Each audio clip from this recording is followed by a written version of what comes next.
അങ്ങനെ ദേ സൂര്യൻ അസ്തമിക്കാനായി എൻ്റെ പ്രാന്തം തുടങ്ങി കേട്ടോ. ഇന്ന് നമ്മൾ ഈ സാരിയുടെ ബ്ലൗസാണ് തയ്ക്കണത്. കണ്ടപ്പോൾ ഭയങ്കര ഇഷ്ടം തോന്നി വാങ്ങിച്ചതാണ്. പക്ഷെ ഉടുക്കാനൊക്കെ ഇത്തിരി പാടാണെന്ന് എനിക്ക് തോന്നിയിട്ടുണ്ട്. ഞാനിങ്ങനെ ഇതെല്ലാം ഇങ്ങനെ സെറ്റ് ചെയ്ത് വെച്ചേക്കാണ് കേട്ടോ. കട്ട് ചെയ്യേണ്ട പോർഷൻസ് എല്ലാം ഒരു സാധാരണ ഒരു തുണിക്കകത്ത് ഇങ്ങനെ വരച്ച് വെച്ചേക്കുക. അതപ്പോൾ എളുപ്പം തയ്ക്കാമല്ലോ.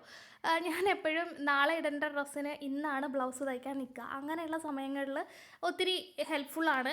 പിന്നെ ഇതുപോലെ മെഷറിങ്ങോ കാര്യങ്ങളോ ഒന്നും എടുക്കില്ല. നമുക്ക് സ്ഥിരം തയ്ക്കുന്നതുകൊണ്ട് ആ ഒരു അളവിൽ ആ ഒരു ഊഹത്തിന് അങ്ങ് പോകുന്നതാണ്. ഇൻവിസിബിൾ സ്റ്റിച്ചിങ് ആണ് കേട്ടോ ഷോൾഡറിൽ കൊടുക്കുന്നത്. അതാകുമ്പോൾ ആ പുറത്തോട്ട് ആ തുണി അങ്ങനെ നിൽക്കില്ലല്ലോ, അതിങ്ങനെ ഹിഡൻ ആയിട്ട് നിൽക്കും. ചെയ്യാനായിട്ട് സിമ്പിളാണ്. രണ്ട് ഭാഗത്തിൻ്റെയും ഫ്രണ്ട് പോർഷൻ്റെയും ബാക്ക് പോർഷൻ്റെയും ലൈനിങ്ങുകൾ ഒരുമിച്ച് വെച്ച് തയ്ക്കുന്ന രീതിയാണ് കേട്ടോ. നോക്കിയാൽ മതി. ഇല്ലെങ്കിൽ നിങ്ങൾ പറയുകയാണെങ്കിൽ താല്പര്യമുള്ളവരുണ്ടെന്നുണ്ടെങ്കിൽ അത് ഡീറ്റെയിൽ ആയിട്ട് ഞാനൊരു വീഡിയോയിൽ കാണിച്ചു തരാം. ഇങ്ങനെ ചെയ്യുമ്പോൾ എന്താ പറയുക, ഈ ഇങ്ങനെ പുറത്തോട്ട് ഇങ്ങനെ തള്ളി നിൽക്കുന്ന പോർഷൻസ് ഉണ്ടാവില്ല, വളരെ നീറ്റായിട്ടുണ്ടാവും. ഇതേ കണ്ടോ, ഇത്രയും പെർഫെക്റ്റ് ആയിട്ട് കിട്ടും.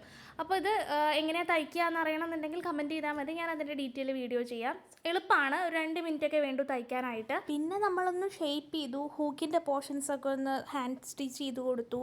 അത്രയാണ് കേട്ടോ ചെയ്യാനുള്ളത്. വളരെ സിമ്പിളാണ്, 1 മണിക്കൂറൊക്കെ വേണ്ടു സത്യത്തിൽ. അപ്പോൾ നോക്കിയത് ഇങ്ങനെയാണ് കേട്ടോ നമ്മളുടെ ഫൈനൽ ലുക്ക് വന്നിരിക്കുന്നത്. പഫ് ബ്ലൗസൊക്കെയാണ് വെച്ചേക്കണേ. അപ്പോൾ പിന്നെ കാണാം.